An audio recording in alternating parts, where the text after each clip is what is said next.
Etibar hüquqi dəyərdir. Onun pozulması isə artıq cinayətdir. Aldadılan vətəndaşın zərəri nə vaxt hüquqi məsuliyyətə çevrilir? Yalan vədlər, saxta niyyətlər və sui-istifadə olunan etibar. Dələduzluq cinayətinin hüquqi tərkibi, məsuliyyəti, sübut etmə yükü və zərər çəkmişin hüquqlarının bərpası. Qanun və icra verilişində qanunun dili ilə qəti və əsaslandırılmış şəkildə müzakirə olunacaq. Hər zaman vətəndaşların istər inzibat hüquq münasibətləri, istər cinayət hüquq münasibətləri, pozulmuş hüquqlarınızla bağlı istənilən vaxt hüquqşünaslara, vəkillərə müraciət edin. Vəkil Əkbər Yusifoğlu'nun təqdimatında birazdan.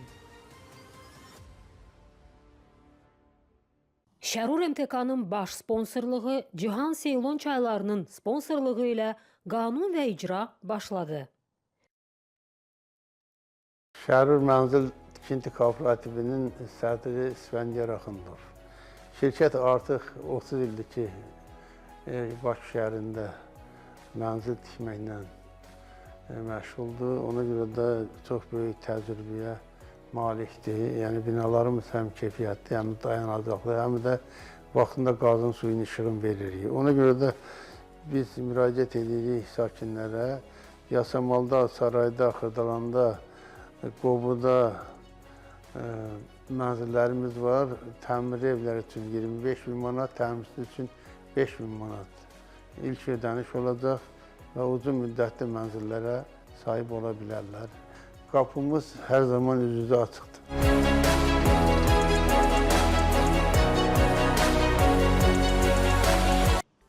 Yüzillərdir çay deyəndə ağıla Şri-Lanka gəlir və Şri-Lankanın Cihan Doğazal çayları artıq ölkənin hər yerində sizə təqdim olunur.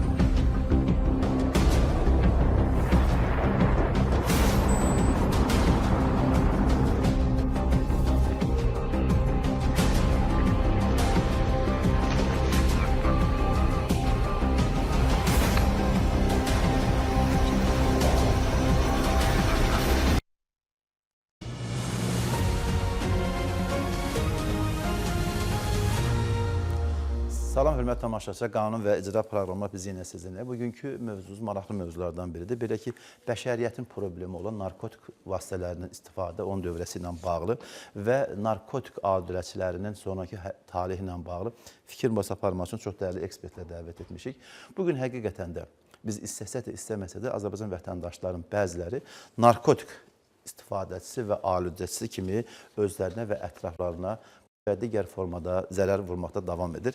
Bu işlə məşğul olan insanların yekunda Cinayət Məcəlləsinin 234 və 241-ci maddəni əhatə edən maddi hüquq normaları da nəzərdə tutulmuş sanksiyanın aşağı və yuxarı həddində cəza təyin olunur. Mən ilk öncə dəyərli ekspertlərimizi sizlərə təqdim edim, sonra biz mövzumuza qayıdacağıq. Azərbaycan Respublikasının Vəkillər Kollegiyasının üzvü Gülnar xanım İbrahim qızı, Azərbaycan Respublikasının Vəkillər Kollegiyasının üzvü vəkil Abusəməd Səmədov və gözəl psixoloqumuz Nigar xanım Muradova. Xoş gəlmisiniz. Çox sağ olun, minnətdarım. Mən hesab edirəm ki, bugünkü mövzu çox maraqlı mövzudur. Bu mövzu ilə bağlı biz bacardığımız qədər vətəndaşlarımızı maarifləndirməliyik. Narkotik və narkotik vasitələrindən istifadə, onun dövrəsi və onun satışı ilə məşğul olan və satış məqsədi olmadan onu istifadə edən şəxslərin yekunda hansı cəzalar gözləyir? Onunla bağlı fikir mübadiləsi aparmaq istəyirəm və hesab edirəm ki, siz dəyərli ekspertlərimiz həmişə olduğu kimi bugün də mənim bu mövzuda mənə yardımcı olasınız və vətəndaşlarımız bacardığımızda da maariflənəcək. Abusəməd bəy, xoş gəlmisiniz. Xoş gündür. Çoxdan da görünmürsünüz. Çox sağ olun, minnətdaram ki, təşəkkür edirəm verilişinizə dəvət etdiyinizə görə. Qanun və İcra Verilişi ARB kanalında deməli yayımlanan, başlanandan sonra ilk dəfədir ki, mən iştirak edirəm. Amma dəvət eləmişik sizi. 2 dəfə dəvət edibsiniz, vaxtım olmayıb. Çox sağ olun ki, mən həmişə maraqlıyam, özümü həqiqətən bu verilişin bir eksperti kimi görürəm və qanun və icra verilişinin daimi olmasını, baxımlı olmasını Allahdan arzulayıram. Qaldı ki, mövzumuz da həm maraqlıdır. Maraqlı demək biraz düzgün nə mənada yox, vətəndaşlar maarifləndirmək, məlumatlarla aktual baxımından. Bəli, bu günləri zamanın aktual mövzusudur. Yəni tez-tez baş verən cinayət hadisələrindən biridir. Tibbiyat dediyiniz kimi bəşəriyyətin bəlasıdır.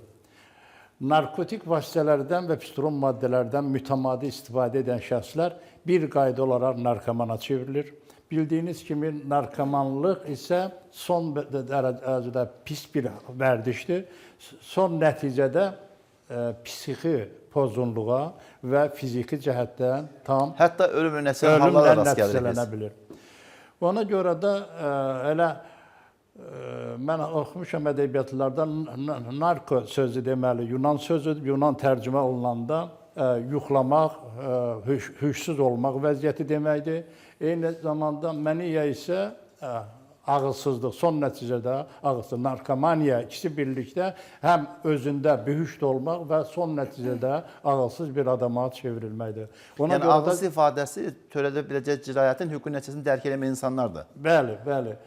Ona görə də həm də narkomaniyaya düçar olmuş, yəni narkotik vasitələrdən sui-istifadə edən hər bir gənc, bəla buradadır ki, bu günləri məktəblərimizə də ayağa çıxıb və istərsiz də istəməsiz də bu reallıqdır. Ona görə də gənclərimizi, uşaqlarımızı qorumaq üçün hesab edirəm ki, bütün Azərbaycan vətəndaşları təkcə dövlət yox, hamı birlikdə bu bəlaya qarşı mübarizə aparmalıdır. Yəni, hətta valideynlər də, ətrafımızda, dostlar, tanışlarımız da, bəli.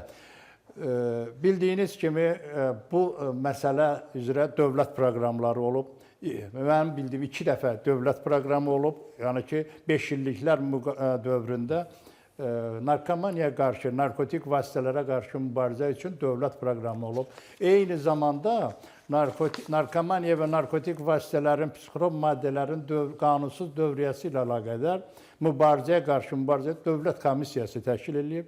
Dövlət komissiyası da hər il baş verən cinayətlərlə bağlı, narkotik cinayətlərlə bağlı hesabatlar müəyyən edirlər, aparırlar və bu barədə maarifləndirici müvafiq tədbirlər görülür. Hesab edirəm ki, hər halda bu tədbirlərin görülməsi istəsiz də istəməsiz də bir xeyli narkomaniyanın qarşısını alır. Və bütün bunlara baxmayaraq, son 5 ilin hesablatlarına görə, statistik hesabatlarına görə narkotik vasitələrdən istifadəçilərin sayı, yəni narkomanların sayı 10 dəfə artıb. Bu az rəqəm deyildir. Ona görə də həqiqətən də bir həyəcan təbili vurulmaq lazımdır. Aydındır. Qaldı bununla başqa maddələrlə bağlı bildiyiniz kimi bu cinayətlər, yəni narkotik vasitələrdən istifadə edilməsi ilə və psixotropik maddələrdən, eyni zamanda onun prekursorlarından istifadəsi xüsusi nətər deyim, dövlətin, qanunverici orqanın nəzər diqqətində olduğu üçün Cinayət Məcəlləsində ayrıca 26-cı fəsil bildiyimiz kimi bütünlüklə narkotik vasitələrlə cinayətkarlığa qarşı mübarizəyə və bununla bağlı normalar müəyyən edilmişdir. Abdülsəməd müəllim ətrafı qeyd elədi. Ümumiyyətlə, bugün bəşəriyyətin problemlərindən biri də həqiqətən də narkotik onun istifadəsi və onun dövrəsi ilə bağlı məsələdir. Dövlət yetərincə bununla bağlı amansız mübarizə aparır və eyni zamanda bu cinayət törədən şəxslərə qarşı sanksiyalar da çox kəskindir. Buyurun Gülnar xanım. Əkbər müəllim, çox üzr istəyirəm. Çox gözəl vurğulayırsınız. Həqiqətən də sizə minnətdaram. Biz öncə də sizin proqramlarınızda iştirak etmişik. Var, balalarımız var, ətrafımız var. Bu təbliğatın bir növüdür. Ayrı kanalın rəhbərliyinə, həmçinin sizə təşəkkürümü bildirirəm ki, bu cür maarifləndirici proqramlar həqiqətən ərsəyə gəlir.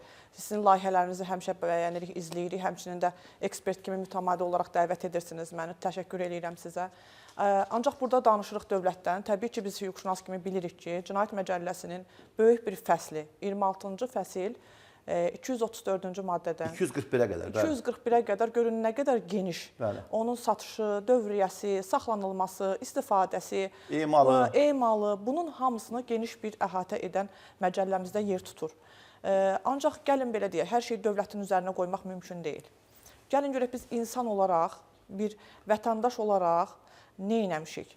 Baxın, mən bir neçə dəfə sosial şəbəkələrdən izlədim. Gördüm ki, həqiqətən də indi adların dəqiq bilmirəm, amma qarşıma çıxdı. baxıram ki, həqiqətən maarifləndirici, müalicə müəssisələrinə yerləşdirmək, hətta bizim tanınmış insanlarımız belə, yəni öncədən müğənni bu xəstəliyə olanlar, düçar olmuş insanlar da var. Ətrafımızda insanlar var. Düçar olan insanlar var ki, hansı ki bu xəstəlikdən əziyyət çəkirlər. Artıq bu belə deyək də bir xəstəlikdir.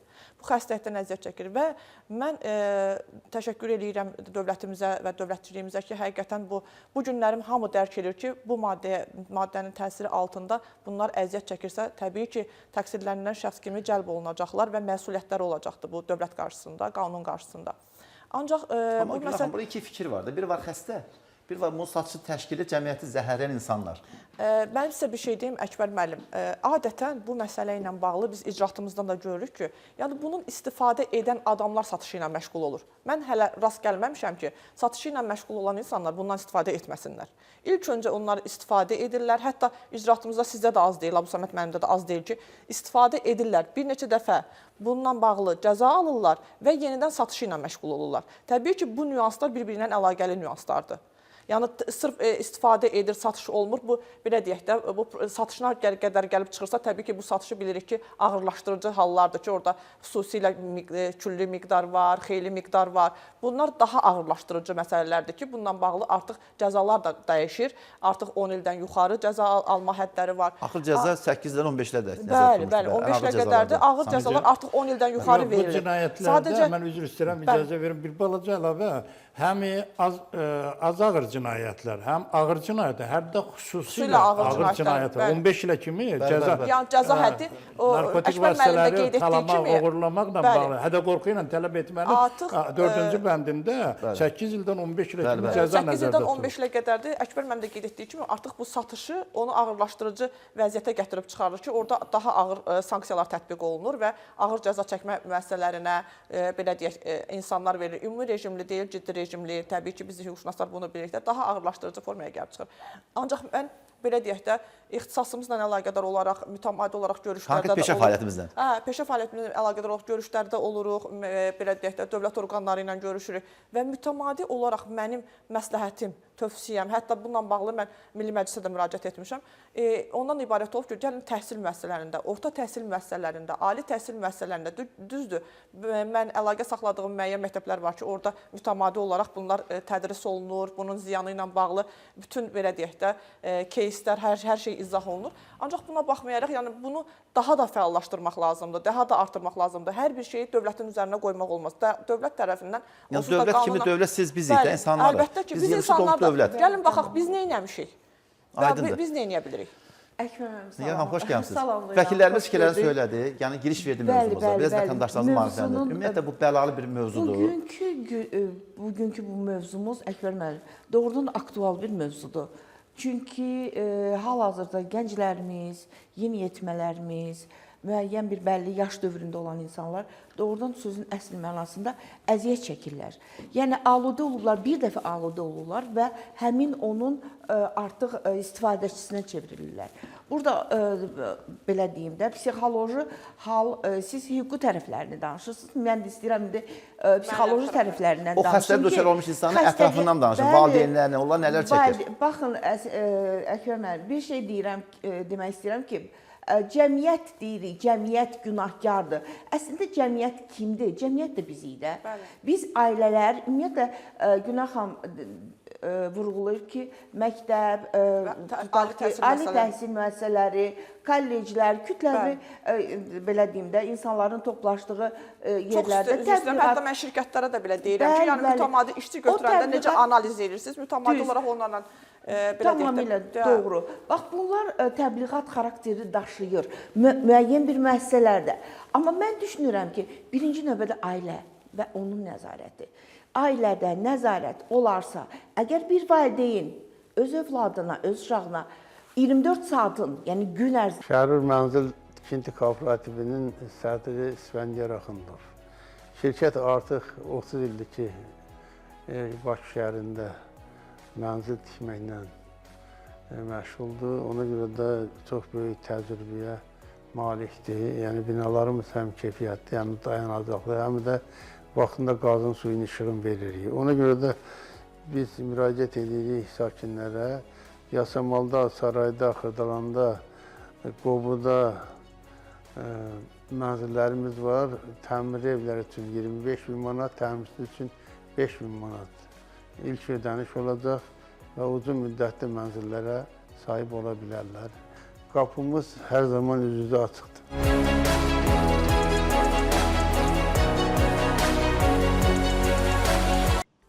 Yüzillərdir çay deyəndə ağıla Şirlanka gəlir və Şirlankanın Cihan Doğazal çayları artıq ölkənin hər yerində sizə təqdim olunur.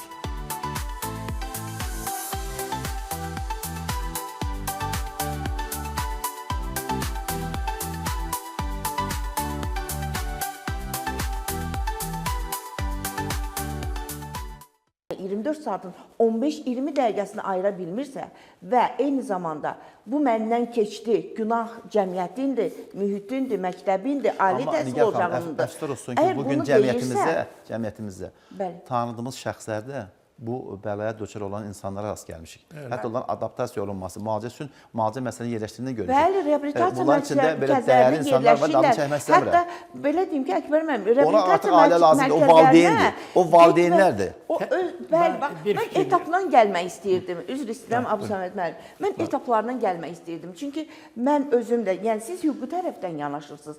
Hansı ki, artıq cinayət törədiblər, artıq satışı ilə məşğuldurlar, artıq özləri və ətrafdakılarını onlar zəhərləyiblər. Birbaşa zəhərlənmədir bu. Yəni, necə deyim, vacib deyil ki, gedib hansısa bir ilə artıq bundan istifadə eləyir. Yəni, bunun günahkarı əgər mənəmsə, təbii ki, onun cəzası... Biz bəzi hallarda əsas dövlətimizlə bağlı, siyasi məsələlərlə bağlı məlumatı dövlət kanallarından götürürük, düzdür? Amma bir sosial şəbəkə bu məsələdə tam nəzarətsizdir. Sosial şəbəkələrdə. Bugün narkotik vasitələrin alqı-satqı ilə bağlı sosial şəbəkələrdə bir-birindən alqı-satqı edən şəxslər yetərincə var. Bəli. Təbii ki, var. Bax, mən elə açılan cinayətlərin də zaten dövlət tərəfindən, nə qədər nəzarət olsa da belə, vətəndaşlar sosial şəbəkə üzərindən bu narkotik vasitələrin alqı-satqısına məşğul olurlar. Dövlət mübarizə aparır, cəzalandırır, amma bunun qarşısını biz ala bilmirik. Bax, özü bununla məşğul olan insanların da çoxunun yaşı 25-dən üstü. Yəni, uşaqlar deyil zaten. Sual doğuran bir məqamda var, Əkbər müəllim. Yaxşı, bu dövlətə daxil olur da, yəni havadan gəlmir ki. Təbii ki, bunu gətirən vasitələr də var, kimlərsə var, baronlar var, kimlər var. Yəni, bu köklü əsaslandırılmış şəkildə.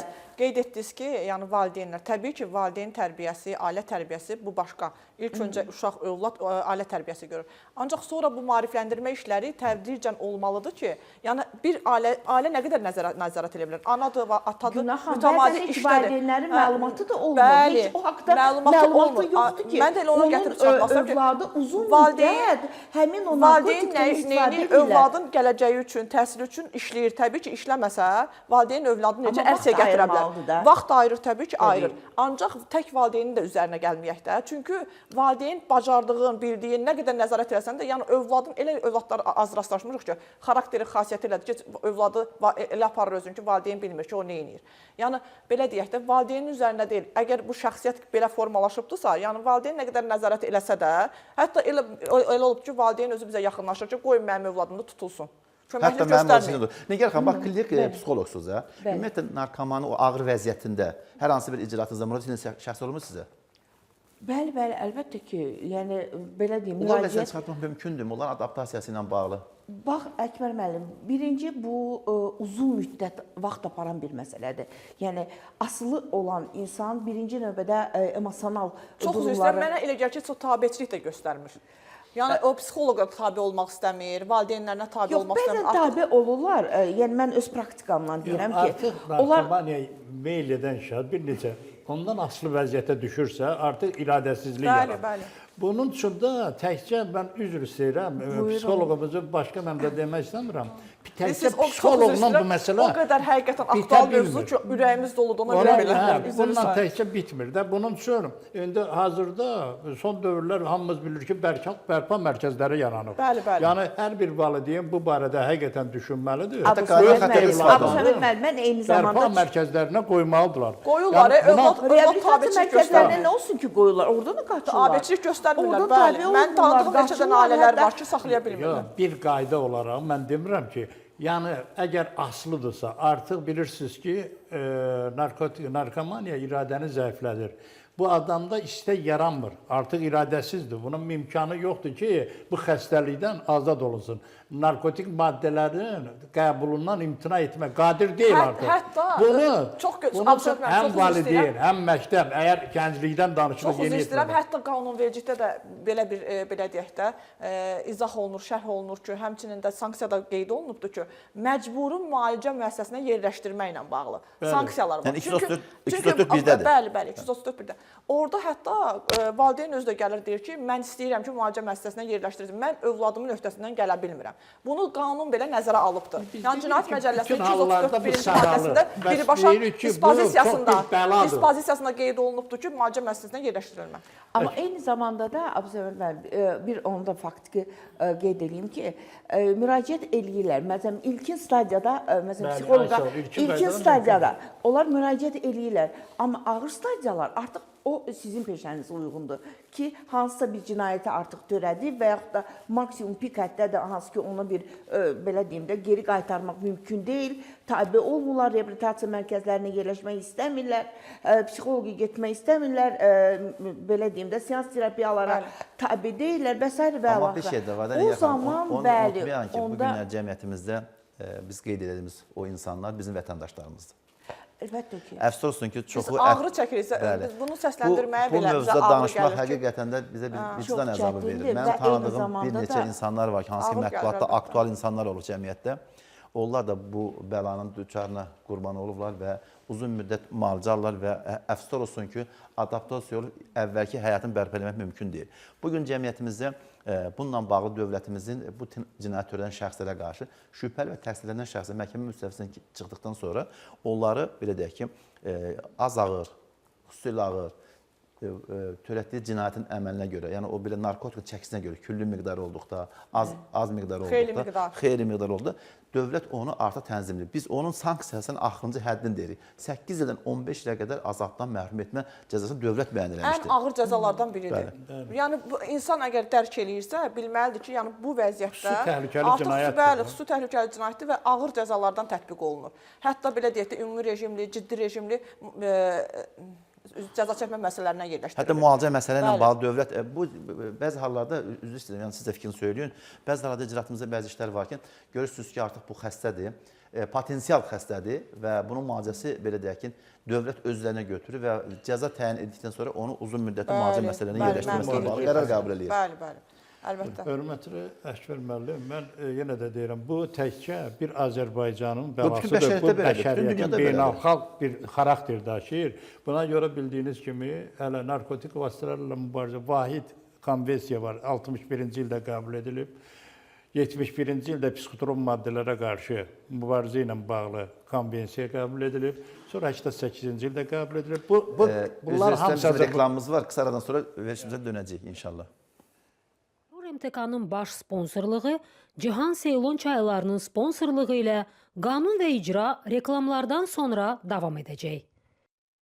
Şərur MTK-nın baş sponsorluğu, Cihan Seylon çaylarının sponsorluğu ilə qanun və Şərur MTK-nın baş sponsorluğu, Cihan Seylon çaylarının sponsorluğu ilə qanun və icra reklamlardan sonra davam edəcək. Şərur MTK-nın baş sponsorluğu, Cihan Seylon çaylarının sponsorluğu ilə qanun və icra reklamlardan sonra davam edir. Yüzillərdir çay deyəndə ağıla Şirlanka gəlir və Şirlankanın Cihan Doğazal çayları artıq ölkənin hər yerində sizə təqdim olunur.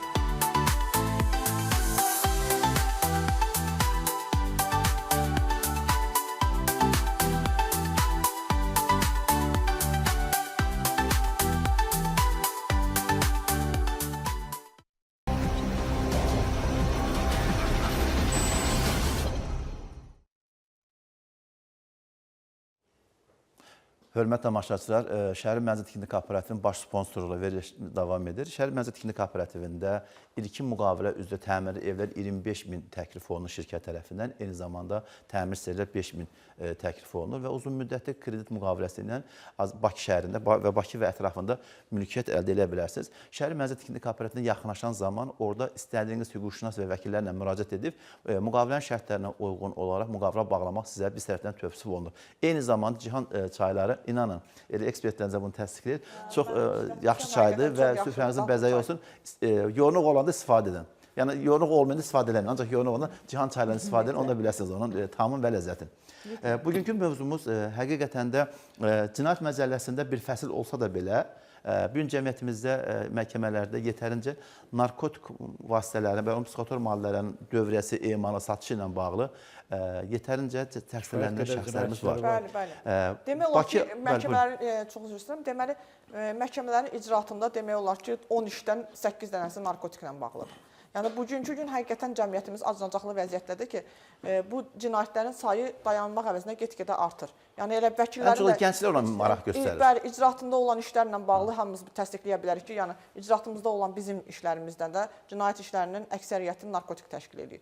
Yəni, həqiqətən cəmiyyətimiz bu günləri... Amma son zamanlar kiber cinayətçilər artıq narkotik keçməyə meyillidir. Hələ ki, bərabər gedirlər də, tam keçmə həddində deyil. Dövlət nə qədər nəzarət etmiş olsa da belə, yəni belə deyək ki, elmi texnika inkişaf etdikcə, zaten elə bir cinayətkarət ondan daban qırma gedir. Elə belə bir atalar sözü var. Onunla elə bir ayaqlaşır. İnanın ki, bu yaxınlarda mənim özümə də belə tanımadığım bir nömrədən zəng gəldi. Hətta mən onunla bağlı da ətrafımda olan insanlara, hər kəsə bildirdim ki, yəni həqiqətən bu, belə deyək də, tanımadığınız nömrə ilə artıq əlaqə saxlamayın, zəng gələndə açmayın. Mənə bildirdilər ki, adını çəkməyəcəm, müəyyən bir banka yaxınlaşın, sizin kartınızdan, hesabınızdan pul götürülür. Yəni, bugünkü gün bu da bir cinayət əməlidir. İndi bizim düzdür, dövlətimiz bu işlərlə məşğuldur, amma eyni zamanda hüquq mühafizə orqanları hər dəfə bildirir ki, inşallah gələn verilişlərimizdə konkret kiber cinayətkarlarına qarşı mövzu qoyacaq və sizə dəvət edəcək danışarıq inşallah. Mütləq şəkildə növbəti verilişlərimizdən biri bu olsun. Çünki həqiqətən bugün bu məsələ ilə bağlı çox insanlarımız əziyyət çəkir. Həqiqətən dediyim kimi, yəni elə bariz nümunə mənim özüməm. Buyurun. Çox gözəl müzakirəmiz gedir.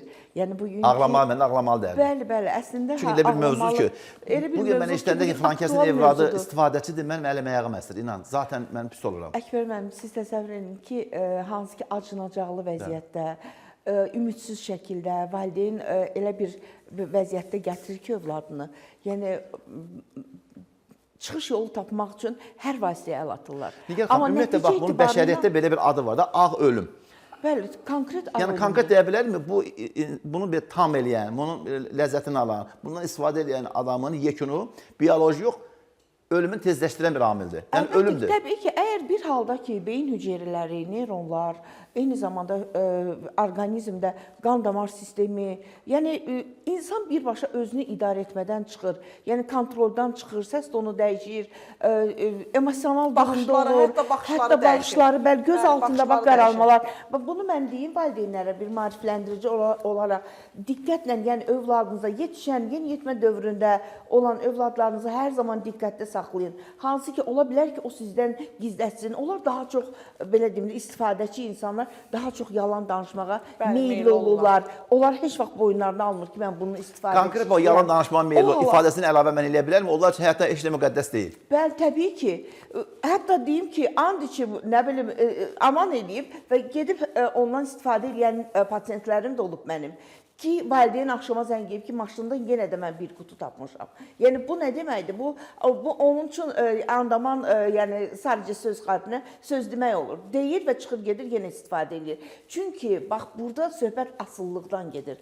Əgər beyində hansısa bir asıllıq yaranırsa, beyin neyronları yalnız onu istiqamətlənir. Və orada o tələbat gəlir ona. Hətta indi siz bu mütəmadi işləyirsiniz də, biz belə deyək də, bugünkü gün bizim peşə fəaliyyətimiz ondan ibarətdir ki, onları müdafiə etmək, ən azından cəzadan azad etmək, hüquqlarını qorumaqdan ibarətdir. Ancaq siz belə bir cəmiyyətin nümayəndəsi kimi psixoloji olaraq onlarla işləyirsiniz. Onlarda bəzən o siz dediyiniz kimi deyilən sözləri inkar edirlər. Tam üzərlərinə götürmürlər ki, belə bir şey məsələn istifadə etmişik, aludəçisi və hətta valideynlər bəzən, mən burada müraciət eləmək istəyirəm efir vasitəsilə bütün insanlarımıza, vətəndaşlara, Azərbaycan xalqına ki, bundan utanırlar. valideynlər utanmasın, çəkinmədən onları psixoloqa gətirsinlər, müalicə Ümumiyyətlə, məsələlərinə yerləşdirsinlər. bəli, bəli. Mən dəfələrlə görmüşəm, indi yəqin bu halı siz də təsdiqləyirsiniz ki, valideyn övladının belə deyək də bundan əziyyət çəkməsindən çəkinir, utanır, nə psixoloqa müraciət etmək istəmir, nə hər hansı bir vəkilə hüquqşünasa müraciət etmək istəmir. Və müalicə müəssisəsinə Nigar xanım söyləsin. Buyurun müalicə Nigar xanım. müəssisəsinə müraciət Günah etmək. xanım, onu tamamilə doğru O məxfiliklə bağlı nəsə bir şey eləmək mümkündürmü? Məxfiliklə bağlı. Məxfiliklə bağlı təbii ki, onsuz da onlar məxfi formada qəbul olunur, məxfi formada saxlanılır, hələ ki müəyyən bir dövrə qədər. Hansı ki, artıq belə deyim, tabiçilik göstərirlərsə, əgər tabiçilik göstərmirlərsə, bu zaman elan kimi deyil ki, ya müraciət eləsin. bəli, mən Müraciət müraciət eləmək istəyirəm. Bunu hər dəfə də deyirəm. Valideynlər utanmasın, çəkinməsin. Bu bir bəladır, cəmiyyətimizin bəlasıdır. Belə deyim, beynəlxalq sistemdə, hətta bunun ümumilikdə qarşısını almaq mümkün olmayıbsa, bizim bu Azərbaycanımızda da müəyyən bir yer alıb və bizim gənclərimiz cavan ikən ölürlər. Əgər cavan ikən ölürlərsə, bu ailəyə vurulan ən böyük bir ciddi zədədir, zərbədir. Və bunun da qarşısını almaq üçün valideynlər ən azından diqqətli olmalıdırlar. Düzdür, təbliğatlar gedir, dövlət müəssisələrində gedir, oxuduqları universitetlərdə gedir, Hətta qanun və icra proqramında gedir. Bəli, qanun və icra verilişimiz çox şükürlər olsun ki, hər zaman ən aktual mövzuları Əkbər müəllim müzakirə edir və müzakirəyə qoyduğu işıqlandırırıq biz.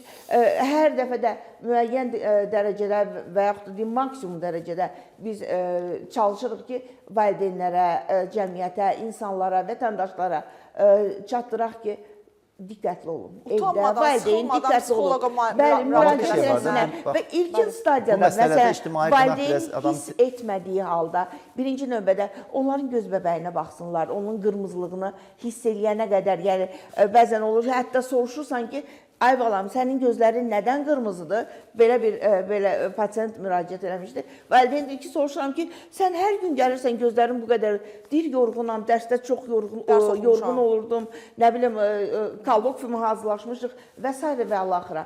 Və nəticə etibarına böyük bir qruplaşmanın içində olduğunu mən aşkarlayıb artıq valideynə müraciət edim ki, ay valideyn, bərbad vəziyyətdir. Yəni, buradan çıxış yolu tapmaq üçün artıq gecdir. Artıq sənin övladın bu yolun yolçusudur. Sadəcə bunun daha doğru tərəfini, daha istiqamətlənməsini, bədənin yuyulmasını, üzr istəyirəm, sistemlər vasitəsilə ilkin stadiyada, Gülnar xanım, əgər ilkin stadiyada hansısa dərman preparatlarından və yaxud da təmizləyici detokslardan istifadə olunarsa, qurtulur. Amma ağırlaşmış stadiyada artıq bu sizin üçün də çətin olur, müalicə məsələləri üçün çətin olur ki. Təbii ki, artıq biz onu stopda saxlayırıq, yönləririk psixiatra və yaxud da reabilitasiya mərkəzlərinə. Hətta elə vaxt olur ki, bax bunu deyim, çox hörmətli valideynlər, həddindən artıq dozanı keçəndə də beyində intoksikasiya verilir. İntoksikasiya nə deməkdir? İntoksikasiya beyin hüceyrələrinin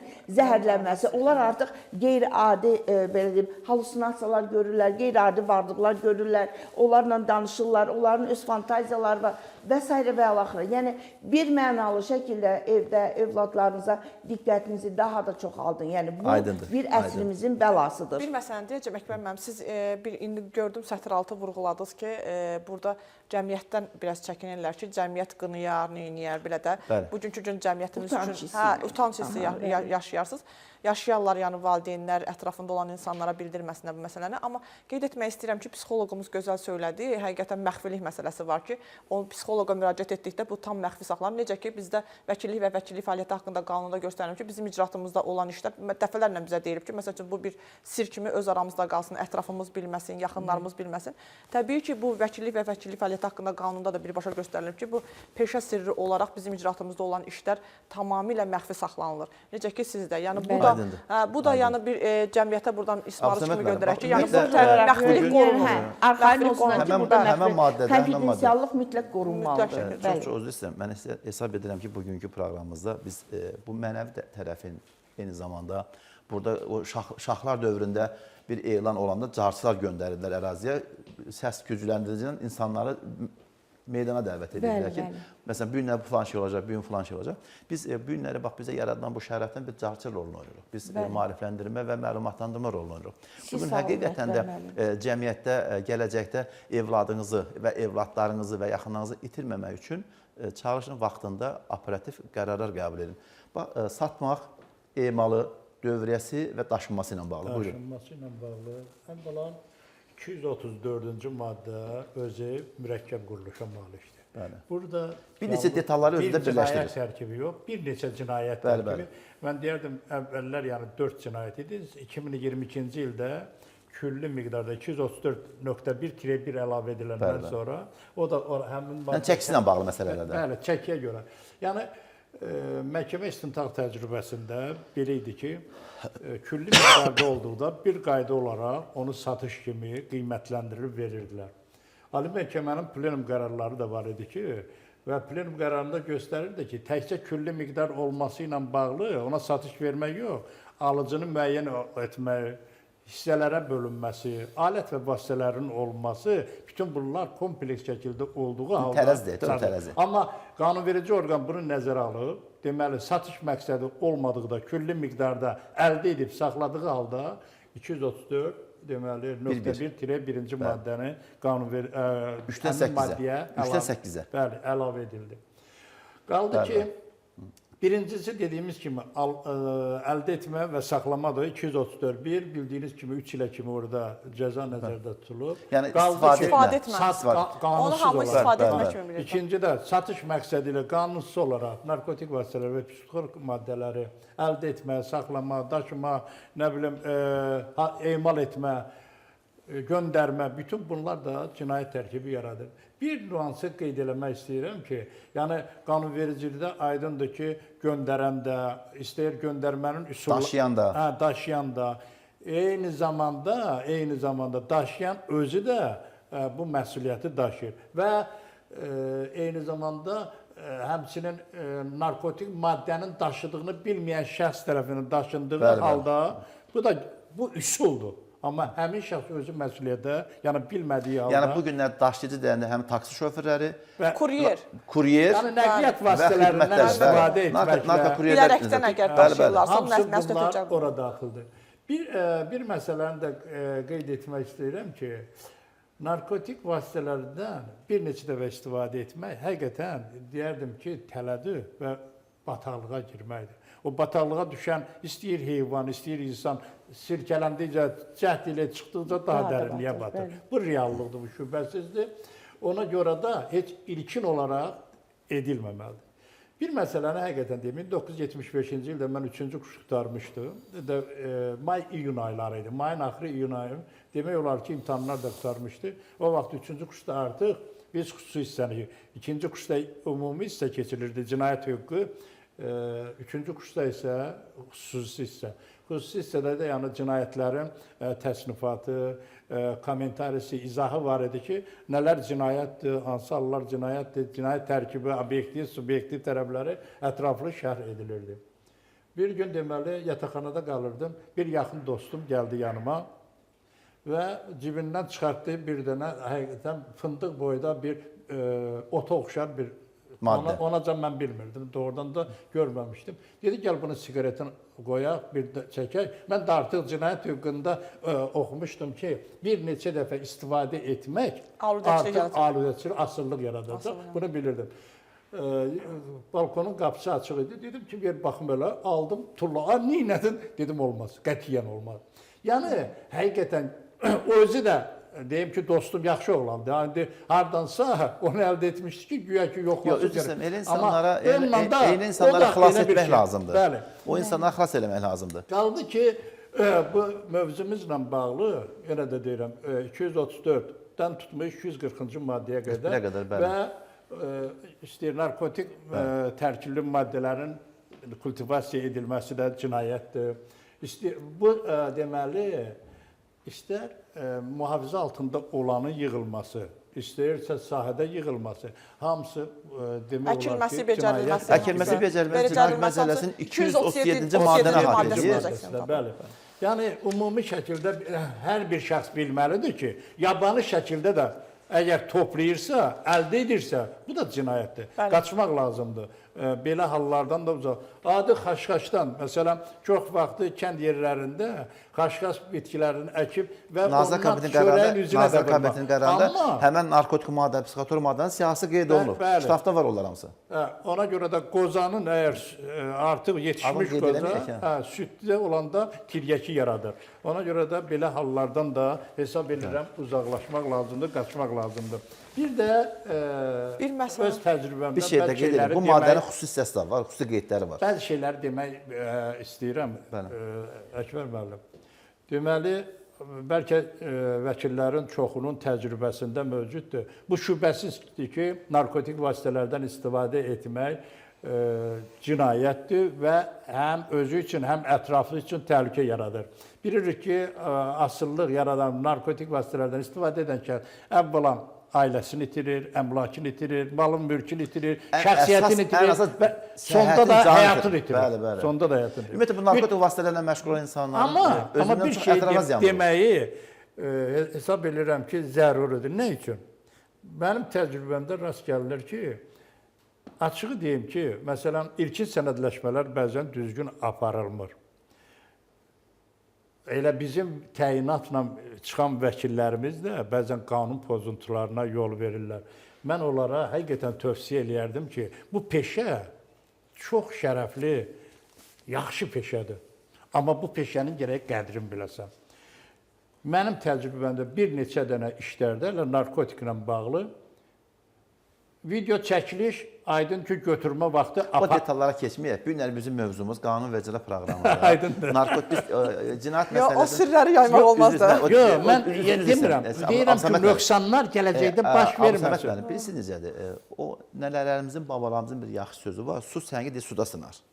Əgər bu günləri Nigar xanım və Gülnar İbrahim qızı, Abusəməd Səmədovun narkotik vasitələrin, psixotrop maddələrin dövrəsi satışı ilə məşğul şübhəli və təqsirlənən şəxs kimi istinaq və tədqiqat ona dəvət olunmursa, deməli biz zaten o işlə məşğul deyilik. Artıq o işlə məşğul olan insanların siyahısı da var, əməllər var, telefon danışıqları var, WhatsApp yazışmaları var. Bugün belə deyək ki, hər şey nəzarətdədir. Bəli. O günlər biz Ağcabəddən məhkəmədən çıxdıq. Onda icazə ver Ağcabəddən məhkəmədən çıxdıq. Bakıya qədər. Bir də qüzür istəyirəm. Yox, bunun bünövrəsi üçün bir söz deyim də. Gəlin bir söz deyəm. Gəlin bu təcrübədə bir şey deyəm. Bax, yenə deyirəm. Cinayət işlərinə baxaq, başqa demirəm. Narkotiklə bağlı da bütün hallarda narkotik vasitələri götürməyə gedən şəxs yaxalanır. Amma mən hələ rastıma gəlməyib ki, bəlkə Gülnar xanım sizin rastınıza gəlib, narkotik vasitəni ora qoyan şəxs yaxalanmır. Niyə? Sual olunur. Baxın, Bir dəqiqə. Niyə götürürsən? Yox, niyə götürürsən? Bax, mən qoymuşam da. Mən qoymuşam. Bax, mən dövlətəm, əhbərəm, polisəm, prokuroram, məhkəməyəm, yoldan keçirəm, kiməm? Qoymuşam. Sən niyə götürürsən? Yox, mən cinayətə cəlb etmək olmaz. Yox, üzr istəyirəm. Qanunverici tamamilə fərqli var. Özümüz bilirik ki, yəni qanunda və bu hüquq mühafizə orqanları tərəfindən dəfələrlə sınanır və yoxlanılır. Həqiqətən bu adam onun istifadəçidirsə, alıcısıdırsa və yaxud da satışı ilə məşğul olursa, ondan sonra artıq bu həbsə alınır da. Yəni dərhal olunan bir məsələ deyil. Siz deyirsiniz ki, qoydu. Mənim deməyim başqadır. icraatda bir iş vardı. İstəyir ki, o icraatda olan işlə bağlı Bildim, sübuta yetirilməyən bir şeyə görə kimsə cəza çəkə bilməz, cəza ala bilməz. Təbii ki, bu... Biyaqları Nigar xanım da dedi ki, bunlar hardan gəlir? Bizdə lazımdır ki, ölkəmizə daxil olması. Söhbət bundan gedir. Əgər narkotik vasitəni siz dediyiniz qədər kimi Vəli, bu istiqamətdə istifadə edib, onu təhrik edirik, oradan götürməyə, bu vaxtımızın Abu Səməd müəllim, bax, tamamilə doğru deyilsiniz Gülnar xanım, üzr istəyirəm. Abu Səməd müəllim çox doğru vurğulayır. Yəni ki, biz bunun təməlini tapmalıyıq. Qarşısı alınmalı, deyil mi bunu? Kim gətirdi bunu? Kim gətirdi? Bu barədə doğru Çox üzr istəyirəm. Bax, bu günləri biz deyək ki, 26-cı fəsil dediniz, 26-cı fəsil dediniz, 234-241-ci maddə dediniz. Bu cinayət məcəlləsinin bir bölümü düzdür. Keçən o bir bölümü. Biz hansı bölümdə göstərən cinayətlərin qarşısı ala bildik? Bir məsələni də deyim. Burada biz cinayət məcəlləsinin təbii ki, böyük fəsilindən müzakirələr apardıq. Bir məsələ qalıbdır ki, biz inzibati xətalar, Azərbaycan Respublikasının inzibati xətalar məcəlləsində də eyni zamanda narkotik vasitənin istifadəsi ilə bağlı cəza müəyyən olunubdur. Biz o hissəyə toxunmadıq. Azərbaycan Respublikasının inzibati xətalar məcəlləsinin 206-cı maddəsində. Yəni orada qramları ilə Abdusəməd müəllim var ki, müəyyən istehlak aşağı olduğu halda müəyyən cərimə inzibati məsuliyyətə cəlb olunur, müəyyən cərimə hətta həbsə qədər gözlənilir də. Yəni bu qanunvericiliyimizdə qanun elə bir nəzərə alıbdır ki, yəni onun qramı az istifadəsi mümkün olunarsa ilk dəfə olması hər bir şey qanunla tənzimlənir və nəzərə alınır. Yəni cinayət məcəlləsində artıq ağırlaşdırıcı formalar gedir. Yəni orada müəyyən məsələn miqdarları müəyyən olunur və onun tərkibi müəyyən olunur. Ona görə cəzalar müəyyən olunur. Lakin inzibati xətalar məcəlləsində isə bu bir qism və orada az bir miqdarı qeyd olunursa, ondan yüngül cəzadır. Belə biz özümüz desək orada yüngül cəzadır. Vaxt yekunlaşmaq üzrədir. Bu günləri hər birinizə Gülnar İbrahim qızına, Nigar xanım Muradovaya, eyni zamanda Abdusəməd Səmədova minnətdarımı bildirirəm. Biz icraatımızda olan işlərlə bağlı və təcrübədə olan işlərə belə bazamız kimi vətəndaşlarımızı maarifləndirib. Bu günləri qanun və icra proqramında həqiqətən də Cinayət Məcəlləsinin 234 və 241-ci maddələr, hətta maddi hüquq normalarına bağlı fikir mübadiləsi apardı. Burada mənim xüsusilə minnətdarlığım var sərhəd qoşunlarına və polislərimizə və gömrük əməkdaşlarına. Bu günləri Azərbaycana istənilən hava məkanından, su məkanından və eyni zamanda şose məkanından, quru yollarla Azərbaycana hər hansı bir yolla gətirilən narkotik vasitələrin qarşısını almaqda həmən orqanların xidmətlərini mən alqışlayıram və onlara minnətdarımı bildirirəm. Nə yaxşı ki, dövlətlərimiz var. Nə yaxşı dövlətimiz bununla bağlı məsələn, bəli, tamamilə. Bizə ayrılan vaxt yekunlaşmazdır. Sağ olun, hörmətli tamaşa. Gələn görüşlərə qədər Allah dövlətimizi və millətimizi qorusun. Şərur MTK-nın baş sponsorluğu, Cihan Seylon çaylarının sponsorluğu ilə qanun və icraya baxdınız. Şərur Mənzil Tikinti Kooperativinin sədri İsfəndiyar Axundov. Şirkət artıq 30 ildir ki, Bakı şəhərində mənzil tikməklə məşğuldur. Ona görə də çox böyük təcrübəyə malikdir. Yəni binalarımız həm keyfiyyətli, həm dayanacaqlı, həm də vaxtında qazın suyun işığını veririk. Ona görə də biz müraciət edirik sakinlərə. Yasamalda, Sarayda, Xırdalanda, Qobuda mənzillərimiz var.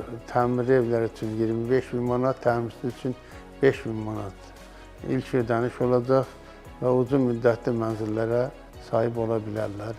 Qapımız hər zaman üz-üzə açıqdır.